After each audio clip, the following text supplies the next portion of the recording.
कोरापुटवासी को शुभ सकाळ। आज अनेक दिन पर सूर्य उदय देखिबार सुजोग मिलूँ। परब पड़िया निकटस्थ पहाड़ उपरे ठिया होई अनेक दिन पर पड़िया को देखी होउछि। सिंदूरा फिटिबा समयर यही अपूर्व दृश्य को अनुभव करी होउछि। आज कुहुड़ी हल्का हल्का रही जहा फल परस्पर को देखा एवं कोरापुटर प्रकृति को आनंदर सहित उपभोग करवा यही नियारा सौंदर्य को एक नियारा अनुभूति माध्यम साइती रखा संभव हो पारि। आज आउ किसी समय गले आम देखा किपरि भाव प्रकृति निजको सज्जित करुछि कोरापुटर यही सुंदर सकाळ रे।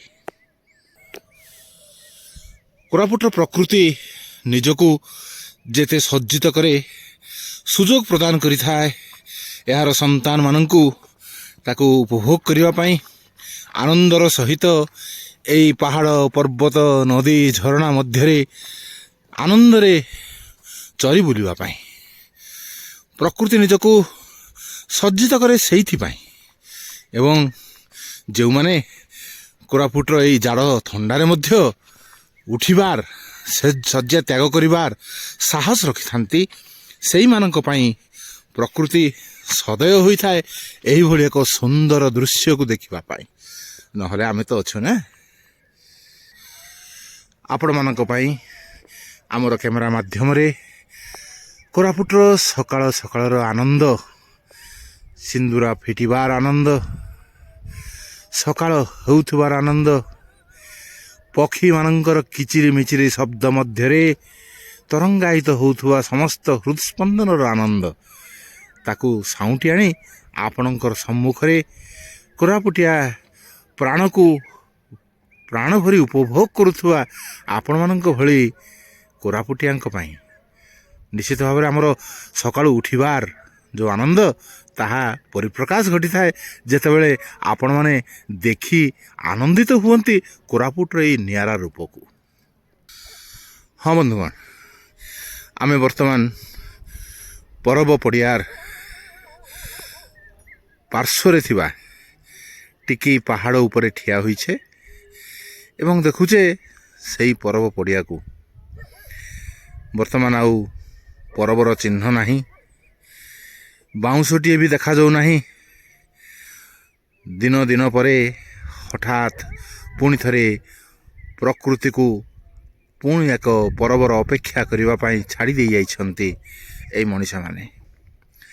तथापि आमे कोन छाड़ीचे ए होउची सेई परब पड़िया अनेक स्मृति सेई 5 दिनर जो आनंद समस्ते उपभोग करिछंती अनुभव करिछंती तार मुख साक्षी होउची एई विशाल पड़िया से अपेक्षा करिछि। बंधुगण पुणी थरे परब 2026 आसीबो आपण माने आसीबे ताकू स्पर्श करिवे आनंद रे कोड़ाई नेबे एवं नाच गीत व्यवसाय मध्यरे परब पालिबे।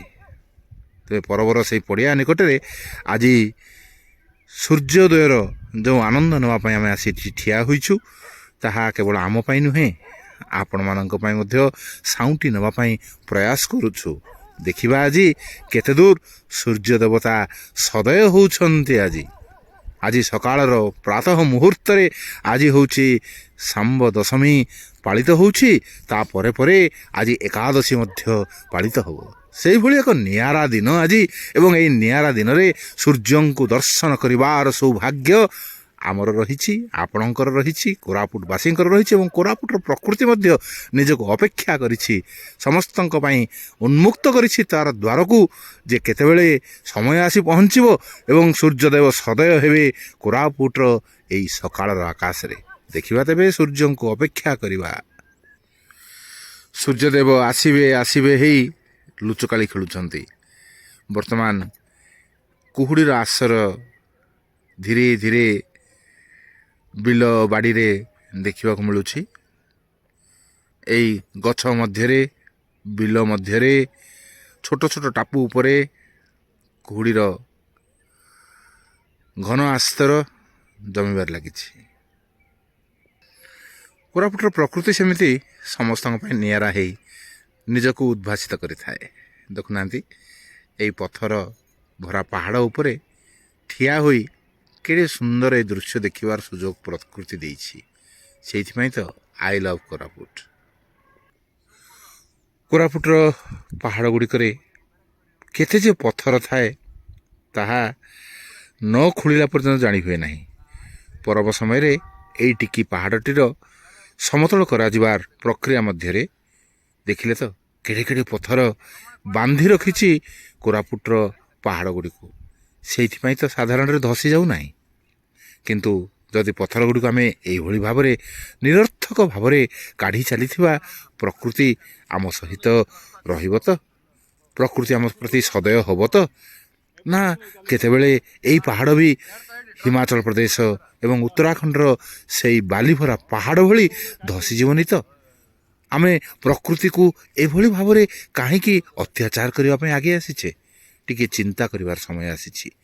ଏବଂ ସେଇ ଚିନ୍ତା କରୁଛନ୍ତି ଆଜି ଯେତେବେଳେ ଏହି ପାହାଡ଼ ଉପରକୁ ଧୀରେ ଧୀରେ ଚାଲି ଆସୁଛନ୍ତି ମର୍ଣ୍ଣିଂ ୱାକର୍ସ ମାନେ, ପ୍ରାତଃ ଭ୍ରମଣକାରୀମାନେ। ସେମାନଙ୍କ ମନରେ ପ୍ରଶ୍ନ, ଏଇ ପଥର ଗୁଡ଼ିକୁ କ'ଣ ସେଇଭଳି ରଖି ଦିଆଯାଇପାରିବ ନାହିଁ? ଏଇ ପଥର ମଧ୍ୟରେ କ'ଣ ଆନନ୍ଦ ନେଇ ହେବ ନାହିଁ? ଏଇ ପଥର ମଧ୍ୟରେ ଥିବା ପ୍ରାଣକୁ ଅନୁଭବ କରିହେବ ନାହିଁ? ତାଙ୍କ ସହିତ ବନ୍ଧୁତା ସ୍ଥାପନ କରିହେବ ନାହିଁ? ଆଶା କରୁଛୁ ଏହି ପାହାଡ଼ ଗୁଡ଼ିକରେ ଥିବା ପଥର ଗୁଡ଼ିକ ମଧ୍ୟ କଥା କୁହେ ଏବଂ ସେହି କଥା ଗୁଡ଼ିକୁ ଶୁଣିବା ପାଇଁ ଆମ ଭିତରେ ନିଶ୍ଚିତ ଭାବରେ ଏକ ଆନନ୍ଦ ଭରା କାନ ମଧ୍ୟ ରହିବ, ଶ୍ରବଣ ଶକ୍ତି ମଧ୍ୟ ରହିବ ଏବଂ ପ୍ରକୃତିକୁ ଯେଉଁଭଳି ଭାବରେ ସାଉଁଟି ରଖିବା କଥା ସେଭଳି ରଖିବାର ଆମେ ସମର୍ଥ ହେବା। ତ ବନ୍ଧୁଗଣ, ସୂର୍ଯ୍ୟଦେବଙ୍କର ନିଆରା ଖେଳ ଲାଗି ରହିଛି। ବର୍ତ୍ତମାନ ପୁଣି ଥରେ କୁହୁଡ଼ି ମଧ୍ୟରେ ନିଜକୁ ଲୁଚାଇ ଦେଇଛନ୍ତି। ଆମେ ପୁଣି ଥରେ ଆସନ୍ତାକାଲି ଦେଖା ହେବ। ସେତିକି ପର୍ଯ୍ୟନ୍ତ ରହୁଛି। ନମସ୍କାର।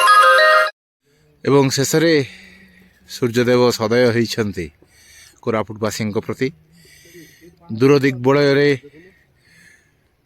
ଉଦ୍ଭାସିତ ହେଉଛନ୍ତି, ପ୍ରକାଶିତ ହୋଇଛନ୍ତି। ସମସ୍ତଙ୍କୁ ଆଲୋକର ପ୍ରକାଶରେ ଆଲୋକିତ କରୁଛନ୍ତି। ସମସ୍ତଙ୍କର ଦିନଟି ଅତି ସୁନ୍ଦର ଭାବରେ କଟୁ। ନିଜର ଲକ୍ଷ୍ୟ ଦିଗରେ ଅନେକ ପାଦ ଆଗେଇ ଯିବାର ସଂକଳ୍ପକୁ ଧାରଣ କରି ପ୍ରତ୍ୟେକ ମଣିଷ ନିଜର ଉଚ୍ଚତମ ସମ୍ଭାବନା ଆଡ଼କୁ ଅଗ୍ରସର ହେଉ, ଏହି ଆଶୀର୍ବାଦର ସହ ଆଜିର ସୂର୍ଯ୍ୟୋଦୟ।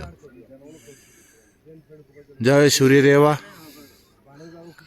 ଜୟ କୋରାପୁଟ ପ୍ରକୃତି, ଜୟ କୋରାପୁଟ।